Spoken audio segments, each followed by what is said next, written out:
मित्रों नमस्कार। आप देख रहे हैं धर्मदर्श पत्रिका का यूट्यूब चैनल दस्तक मीडिया। मैं विनोद शुक्ल आपको सुना रहा हूं बाबा नीम करौली की अद्भुत कथाएं।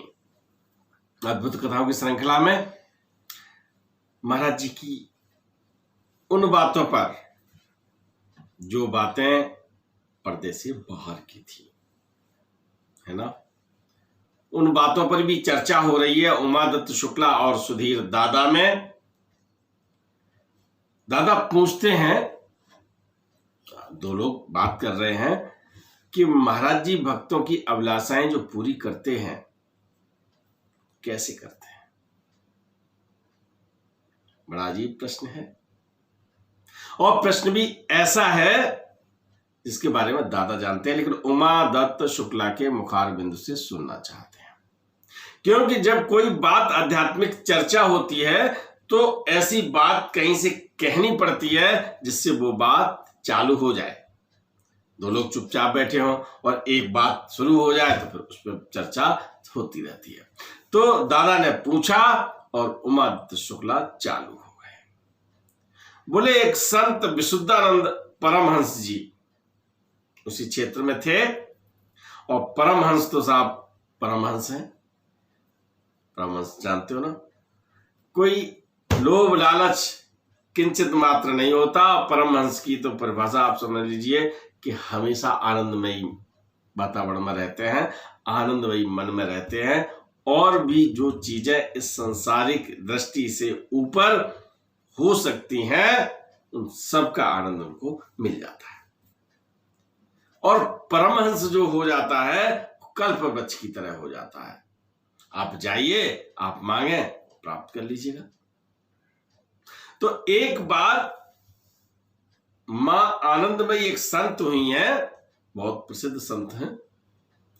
वो अपने शिष्यों के साथ संत विशुद्धानंद परमहंस के पास जाती हैं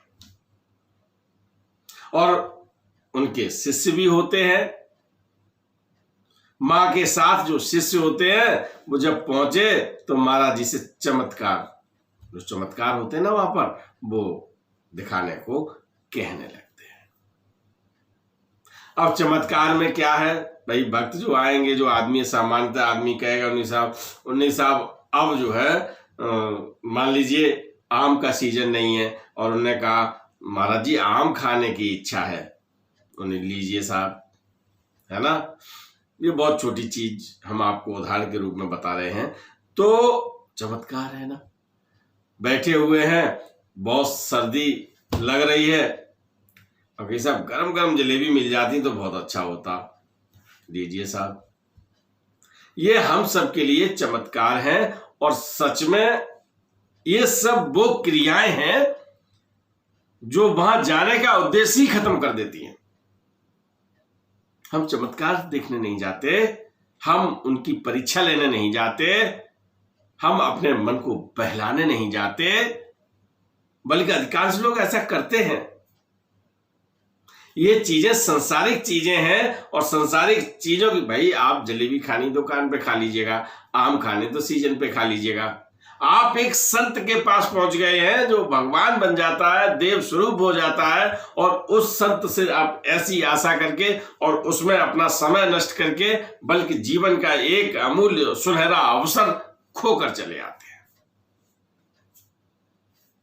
उमादत्त शुक्ला कहते हैं कि दादा लोग आते हैं, लोग ऐसी बात महाराज जी के साथ भी करते हैं और महाराज जी तो ये है अपना आशीर्वाद दिया, जाओ भाई ठीक है। संत हमेशा उस भक्त और उस शिष्य की तलाश में रहता है जो आध्यात्मिक शक्ति का संचय करने के लिए आतुर रहते हैं।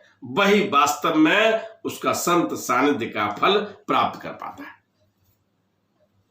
ऐसा ही मां आनंदमयी जब बैठी हैं संत विशुद्धानंद परमहंस के पास, तो उनमें से जो उनके शिष्य हैं उनमें से एक दो शिष्य ऐसा है जो ये कहता है, अरे महाराज जी, बाबा जी, ये क्या कर रहे हो आप, ये छोटी छोटी चीजें क्या, आपके पास तो विशुद्ध भंडार है, आप कोई ज्ञानवान बात बताइएगा, दुर्लभ चीजें हैं आपके पास, वो हमसे आप क्यों छिपा रहे हैं।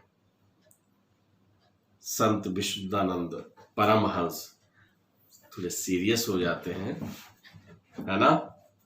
सीरियस जानते हो ना, जब आदमी गंभीर हो जाता है। गंभीरता की दृष्टि जब उनके मुखारबिंद पर आती है तो कहते हैं कि वे देने को तैयार हैं ऐसी दुर्लभ वस्तुओं को, लेकिन कोई लेने को तो हो। ऐसी चीजें आदमी आता है और जो मांगता है वो मैं दे देता हूं, लेकिन हम किसी से ये चीजें छिपाते नहीं। लेकिन अगर मांगेगा नहीं तो हम क्यों देंगे। ये संत विशुद्धानंद परमहंस के दृष्टि से महाराज जी ने उमादत्त शुक्ला को एक ऐसा उदाहरण बताया जो उनके जीवन में बार बार होता रहता है। स्वामी ज्ञानानंद गिरी भी उसी समय के एक संत हुए हैं।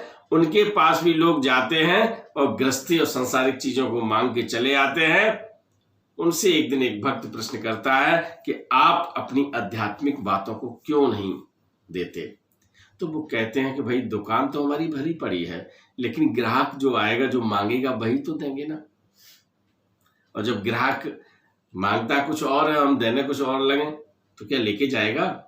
आप दुकान पर जाए कहें साहब लाइफ बॉय साबुन दे दीजिए या हमको ये फलानी चीज दे दीजिएगा, तो अब आप साबुन ही तो देगा वो दुकानदार। मेरे कहने का मतलब ये है कि जो चीज मांगता है आदमी वही वो देते हैं। नीम करोड़ी बाबा के दरबार में भी ऐसे ही लोग आते हैं और इसी तरह से वो अपनी इच्छित वस्तु लेके चले जाते हैं।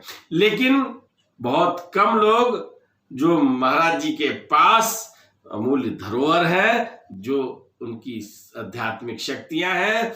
मेरे कहने का मतलब यह है कि अगर संत मन की अमूल्य धरोहर आप पा जाते हैं तो आपसे धनी कोई नहीं, क्योंकि आध्यात्मिक शक्ति जब मिलती है, संत मन का आशीर्वाद मिलता है, और आध्यात्मिक शक्ति जब मिल जाती है तो फिर कुछ भी प्राप्त करना शेष रह ही नहीं जाता।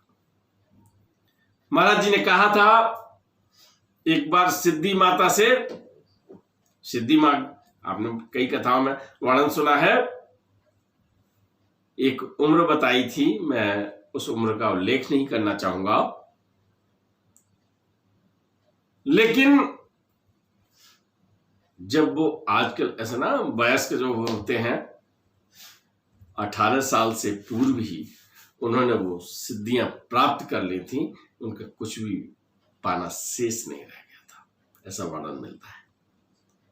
तो मित्रों, जब आध्यात्मिक शक्तिवान व्यक्ति से, देव स्वरूप से, अपने ईश से, अपने देवता से जब मुलाकात हो तो सांसारिक चीजों में मन को मत भटकाइए, उनसे मांगिए, वो मांगिए जिससे हमारा आपका जीवन सफल हो।